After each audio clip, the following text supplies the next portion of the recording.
Ken Weinstein, CEO of Hudson Institute, and I'm here to talk to you about what U.S.-European relations are likely to look like in the next administration. Those of you who follow the news carefully know that support for Senator Barack Obama's presidential campaign in Europe is unprecedented, with polls showing Senator Obama receiving more than 90% of the vote were Western Europeans allowed to vote in the U.S. presidential election. And this has been an unprecedented support for any U.S. presidential candidate in American history. Part of the unprecedented support for Senator Obama comes from a hope many Europeans have that relations with the United States would be significantly better than they've been during the last 8 years of the Bush administration. As you'll recall, relations with Western Europe became tense, particularly with France and Germany, in the period leading up to the 2003 Iraq War, which both French President Jacques Chirac and German Chancellor Gerhard Schroeder opposed vociferously. I think if you look at the mere facts that lay ahead for U.S. and Europe and the challenges that we face, I think that whether Senator Obama is elected or whether Senator McCain, who is far less popular in Europe, are elected, we're going to face significant challenges in the U.S.-European relationship going forward. Take the example of Afghanistan. The war in Afghanistan, which is the multilateral war par excellence, the one sanctioned by the UN that has NATO support, more than 30 countries on the ground fighting alongside us. The United States has 32,000 troops on the ground.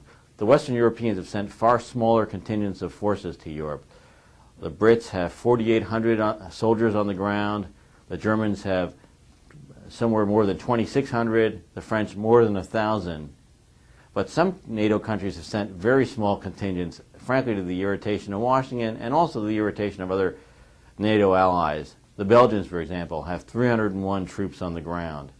Part of the reason why the European contingents are so small is that the Europeans no longer prepare to fight war. They have peacekeeping fighting capacity where they will go in and prepare for multilateral peacekeeping initiatives, but they don't prepare their troops for wartime. They don't have the equipment, they don't want to spend the money, and many of these countries are strapped with highly costly social programs, social welfare programs. They're not spending the money on defense that's necessary. Well, whether Obama's elected or whether John McCain is elected, this issue of getting increased European troop presence in Afghanistan, which is becoming more and more critical as the war in Afghanistan seems to be proceeding less well, this is going to be a sticking point. And in the past, European leaders have frankly used the excuse that George Bush's war on terror was an unpopular war and they couldn't get popular support to send more troops over. That excuse is going to be gone come January 20th, 2009.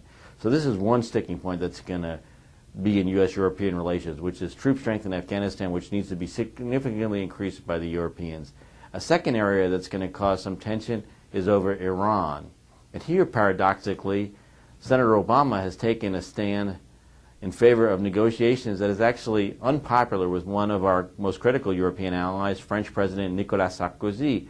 President Sarkozy has been very clear that a firm Western response to Iran is necessary to prevent Iran from developing nuclear weapons. The French have maintained diplomatic relations with Tehran over the last few years, and they've had constant back and forth with Tehran, whether through their own diplomatic relations or through the EU3 negotiation process that President Chirac helped initiate. And in fact, the EU3 negotiating process has produced almost no concrete results with regard to measures to stop the Iranian nuclear program. And so the French have been absolutely at wit's end because they see that negotiating with Iran, having diplomatic relations with Iran, does nothing to stop their nuclear ambitions. And so this is an area, and a number of Sarkozy's officials at the Élysée Palace have been critical of Obama's plan to negotiate with Iran, and they see this proposal as naive. So this is an area where there would be some difficulties. I should also add that there's also been a rightward tilt in a number of European countries with the election of Silvio Berlusconi, once again as Prime Minister of Italy, with the election in Germany of Angela Merkel, and with the election, most importantly, of Nicolas Sarkozy in France. And so the European foreign policy of 2008, 2009 is not the European foreign policy of 2003 at the time of the Iraq War. And so here over Iran, there could be some differences between the United States and Europe if Barack Obama is elected president. Over Iran, I think the differences with the McCain administration would be less significant with France. So the differences might be significant with other European allies who may not be on the same page as France. So those are two key areas where there are likely to be continued difficulties between the United States and Europe. I think the level of expectations, lastly, if Senator Obama is elected, would be so high that these expectations would necessarily not be met by the Europeans, who seem to have this notion that Senator Obama is the candidate that most embodies their values, their beliefs. Certainly, Senator Obama's views are closer to much of mainstream European opinions, but American views on many of the critical foreign policy and defense policy challenges will be quite different given our role as global leader.